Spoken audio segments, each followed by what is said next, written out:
I was earlier on Facebook, I seen the story about the little girl missing. So I shared it and I was just hanging out at my sister's house.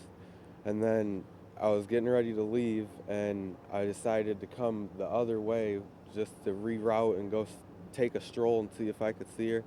And sure enough, as I made the left onto Missouri from my sister's house, I seen her staggering on the corner by a bush and falling in the snow. And I just threw my car and parked, threw the hazards on, and she put her arms up and grabbed me.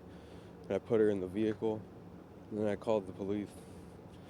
What do you think when you see her? I mean, I honestly didn't know what to think.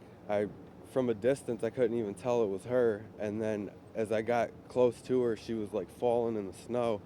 And when I recognized that it was a person, that's when I got out of the car and grabbed her up. And then from that point on, I just immediately called the police. And how was she? she seemed a little bit out of it. Like she was able to say sit, like she wanted to sit in the car. And I could tell she was really cold, so she had to have been out there for a long time because she was shivering when I picked her up. And the second I put her in the vehicle, she was just relaxed and started to close her eyes and sit down. Was she calm? She was calm when I got her in the vehicle. When she seen me get out of the car, she started crying. Were you in disbelief? I mean, with all these helicopters out and police searching for this girl, you're the person that stumbled on her? Yeah, that's crazy. I can't believe in the timing is what it was because I had just left my sister's house and I only live like 30 seconds from there. But I decided to go the other way just to take a stroll, and sure enough, not even 2 seconds into me making my turn to go the other way, there I seen her. So I just immediately grabbed her up and put her in the vehicle. Have you been able to talk to her family yet? No, I have not. What's the reaction of the police when they get there? I mean, cheering, clapping. People were coming up over the tracks, and I could hear them cheering and stuff. And they were really happy that I found her, and they immediately just put her in their vehicle and make sure she stayed warm. Andrew, do you have children of your own? No, I do not. So, I mean, being, even though you don't have children, I mean... Yeah, I have relatives and stuff that have younger kids, so I know how it would be to lose your child.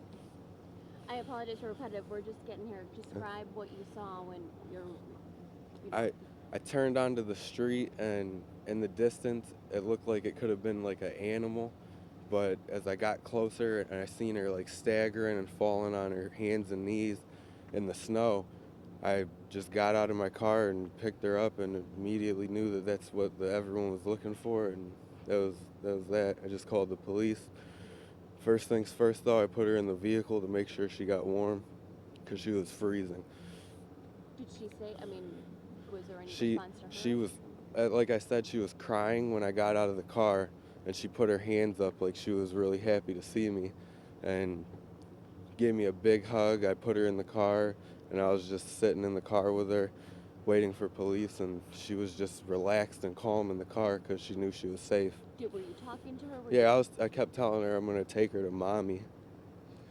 What's when you call 911, what's the reaction on the other end of the phone there, too? You found her? Okay, hold on. We're going to get you connected to your local police department. Good job. You're a hero. Do you feel like a hero? Yes, I do, actually. Just because she's been out here for several hours. It's freezing. She's only 2. I couldn't imagine that. It's one of those life-changing moments for you? What could you describe that? Yeah, it's crazy just to be the person that found someone that was missing, and everyone was looking for her for hours, and I just happened to go outside and find her like it was nothing. It's crazy. It's a long ways, too. I mean... Yeah. Oh, yeah, definitely. So she had to have wandered across the tracks or something. Now, but do you live close by? Yeah, I live roughly 3 minutes from here and about a minute and a half from the scene where I found her. Were you actively searching tonight at all? I honestly wasn't, but I was sharing the story on Facebook and telling people to keep their eyes open because I know a lot of people that live around here, and the story got around quick. And then I had just got done hanging out at my sister's, and I was like, it's time to go home, and I decided to come this way just to take my one time searching, and I found her coming across the street, and that was it. Go play the lottery now? I should.